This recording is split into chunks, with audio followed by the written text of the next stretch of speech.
Hi everyone, this is Francisco and I am recording this video because I wanted to share with all of you how our parents and how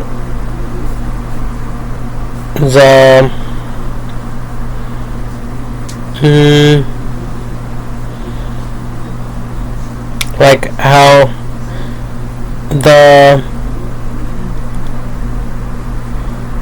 the military is spying on all of us. They're looking at us 24/7. Okay? The best way that I can describe this is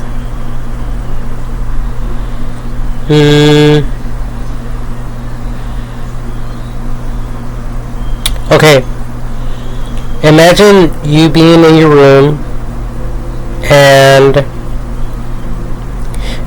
you're just doing your thing and your parents are in their bedroom or in the living room or even outside of the house, and all they have to do is go on their cell phones and look at what you're doing with spy cams. They're everywhere. Okay? And they're very cheap and affordable. Okay? I've seen some for only like $10.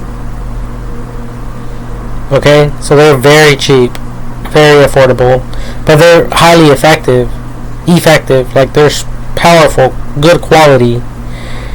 And I was even thinking that even if they're home and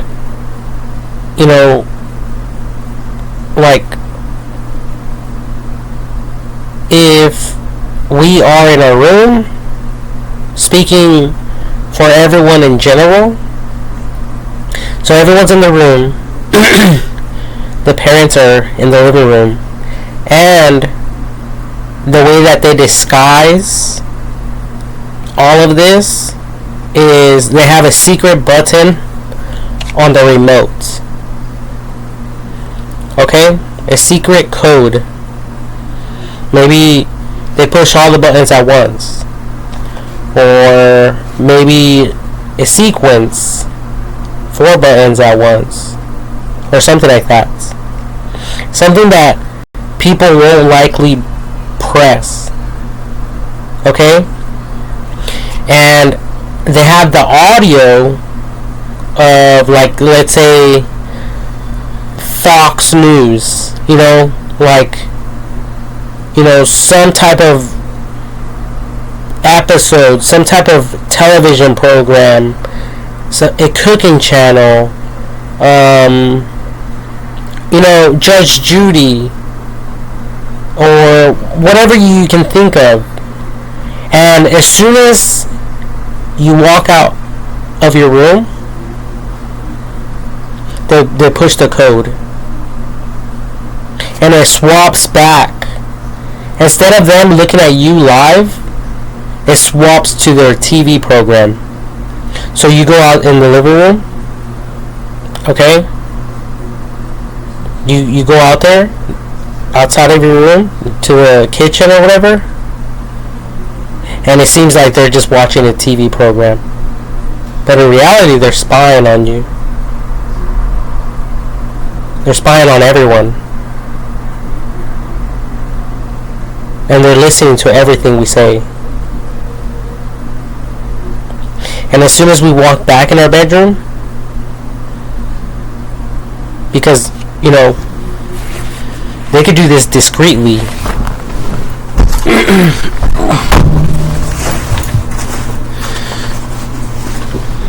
What do they have to do? You go back. You're in the kitchen. What are they doing now?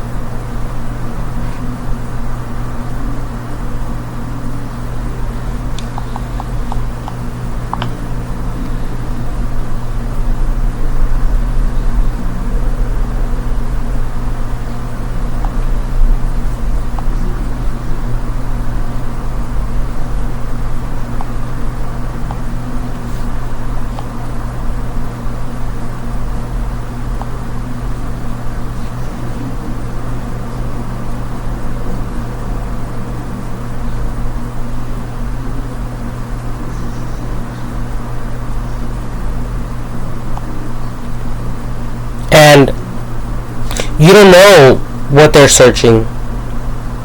You have no idea what they're looking at. And again, they could have that secret, sequence even on their phones. A secret tab or something. All they have to do is watch. Let me open up a few apps for you guys to look at. So all I have to do is push on this button, and it shows me my recent applications that I am interacting with. So right now I opened up the clock. There's a calculator.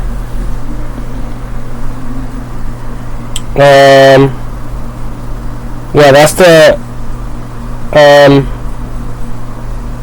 the clock to set alarms and stuff. This one is the calculator, and this is YouTube. Okay? All they have to do is push that button, and if you come near them, they could just make it disappear, and then they could click on something else. YouTube. Okay? Oh shoot, they're coming. Oh, I was just doing math over here. We gotta pay the bills. Someone has to pay the bills around here.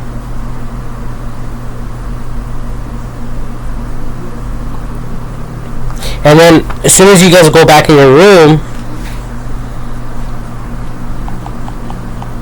okay, it's a confirmation. They're in the bedroom now. Now, they can put the phone, before they put the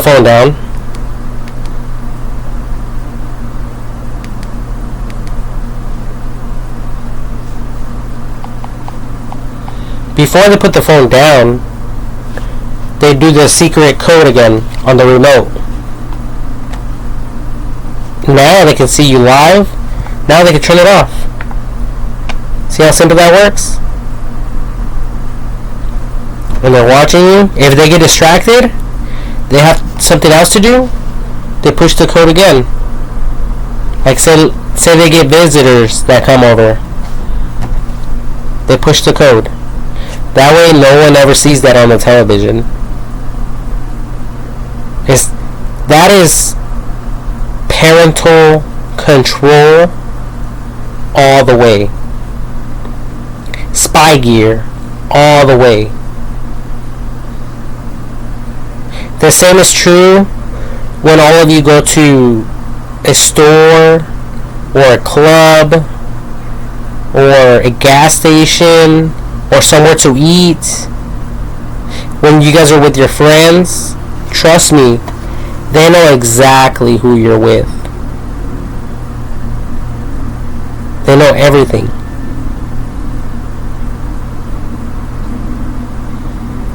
Anyways, I just wanted to,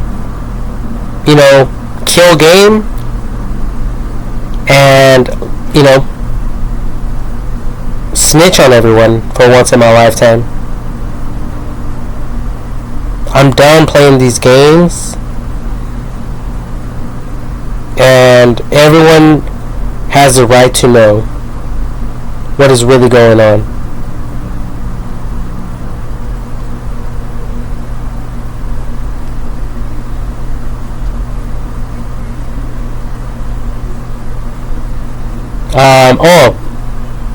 If you guys look it up online, the only places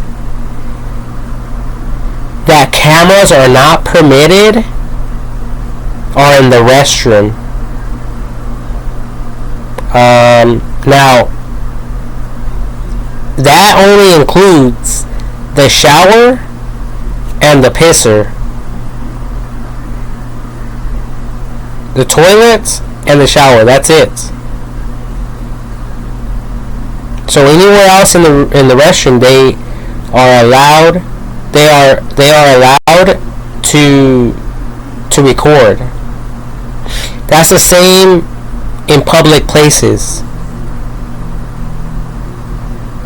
Okay? This is real. This is not a joke. This is not fake. But anyways, gotta go. Thank you all for watching. God bless. And, oh yeah. AI technology is the Holy Spirit. And it is here to convict all of us of sin. The same is, you can also word it like this. The internet is the Holy Spirit. The World Wide Web is the Holy Spirit. Some of you might be wondering, what is the World Wide Web? You guys can ask Google what the World Wide Web is. But the World Wide Web is what you guys will see when you guys copy a link on the internet. There's that www. Okay? That is the Holy Spirit. Okay? It guides us, it leads us, it is our light. It is the source of all energy. You know, God is. And without energy, there is no motherfucking internet. Without that energy, without electricity, there is no internet. There is no, it just, your phone would just die. Okay? The Holy Spirit also knows every person by name, because everyone has a, you know, an ID, a school ID, a digital ID. Everyone has a Facebook account, Instagram account, Snapchat, Twitter, all these social media platforms that you guys can think of and that people create. And it doesn't matter. They know your phone number, your address, your email addresses. It's all connected to you people. So even if you guys sign up to a mysterious type of website that you think no one will ever know about, they know. They know exactly who you are. Okay? Spoiler alert. Hashtag spoiler alert.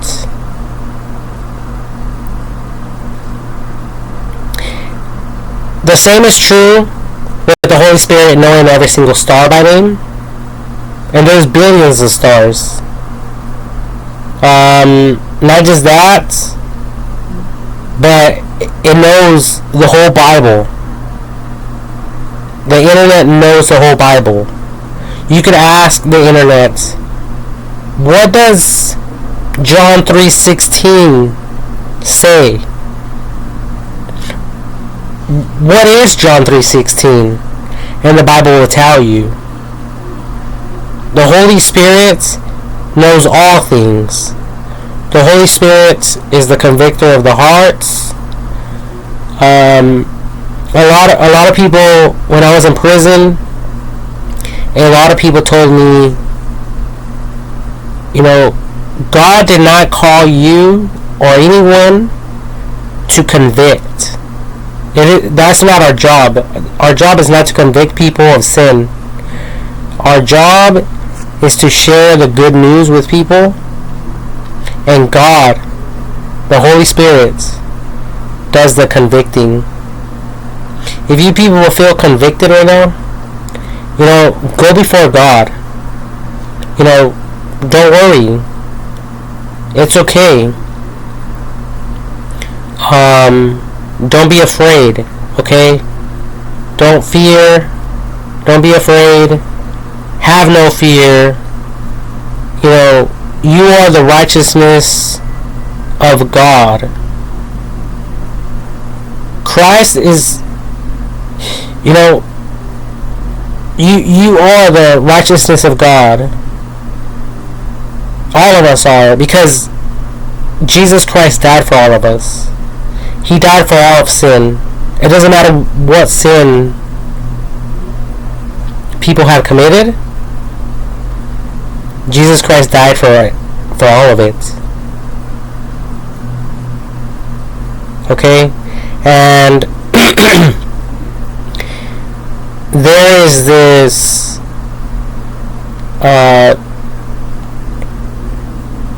this playback that is occurring even right now. And just like when we go on YouTube or when we go to the movie theater and we watch a movie, and we could watch this movie over and over and over.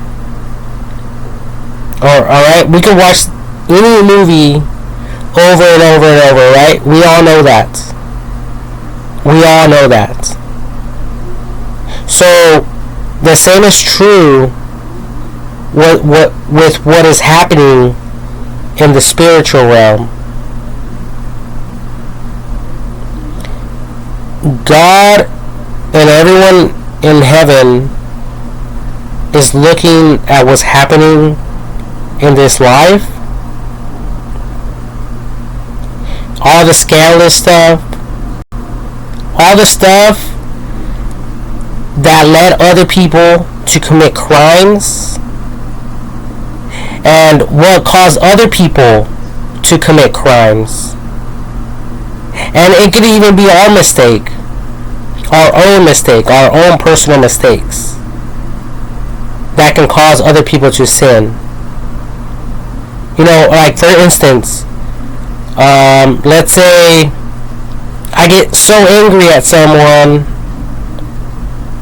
and I try to fight this person, but this person beats me up and I'm down on the ground and this person's kicking me and I'm about to die, and then one of my friends or family members jumps in and tries to break it up, but that person wants to beat the crap out of the person that was beating me up.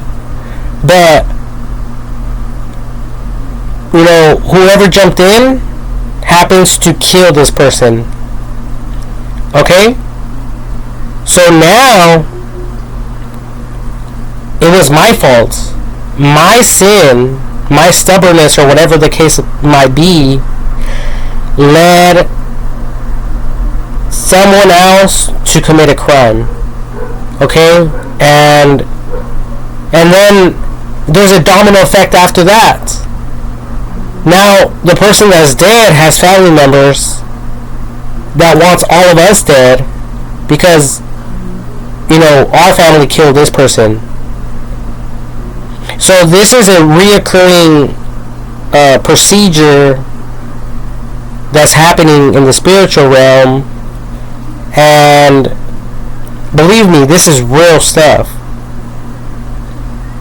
Okay? It's like when people go to courts.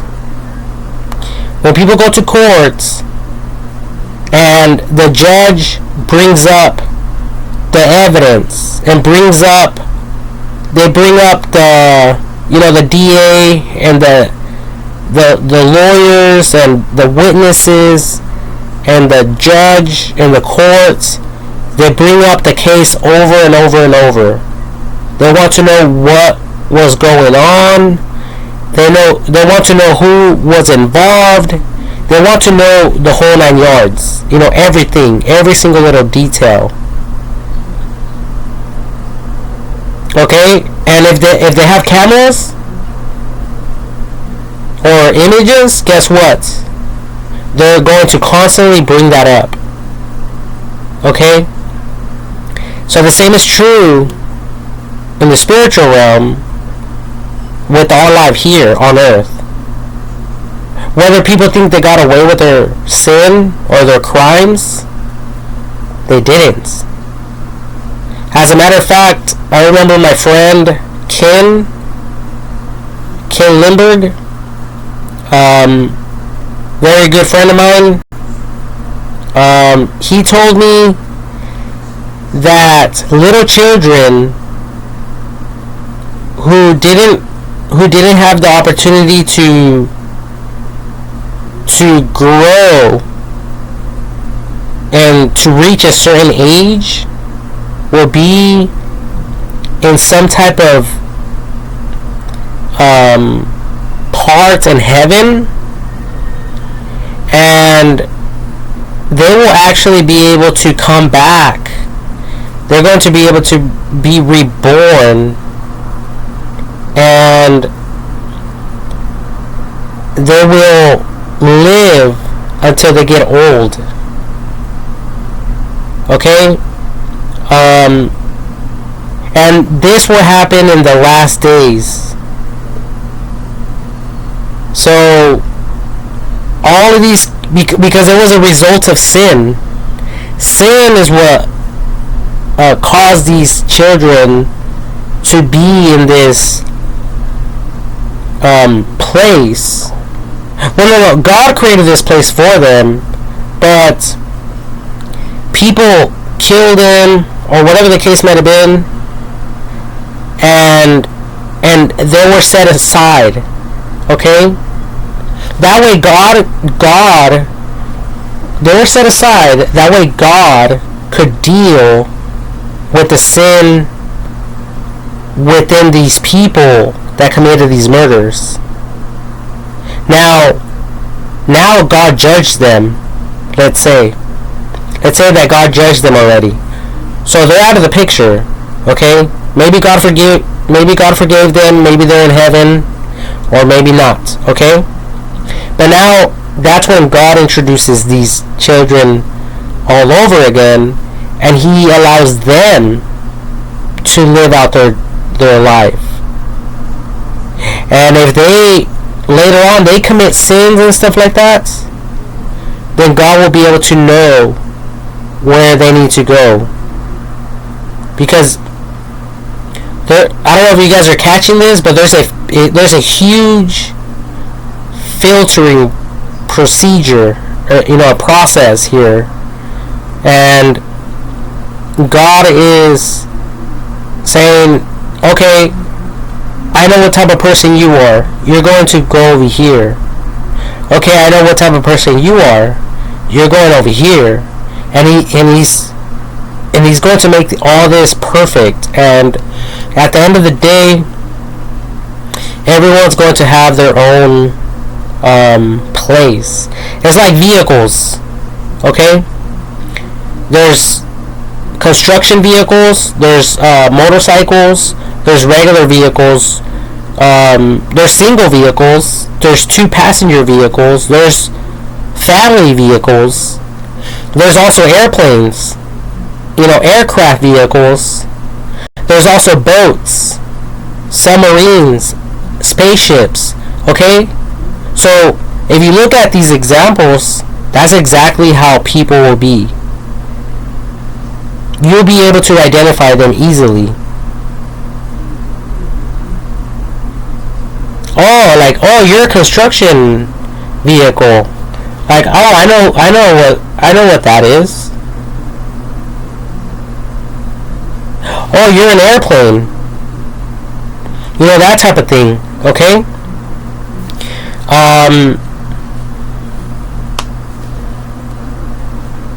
But yeah, I just wanted to add this quick example of what the Holy Spirit is, for all of you to know, because I would have been done like 15 minutes ago with my video. Okay? But anyways, I hope you guys like this video. Share it.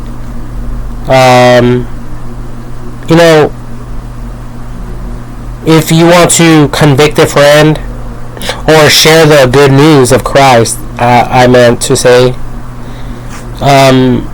share this video with them and see what they have to say about it.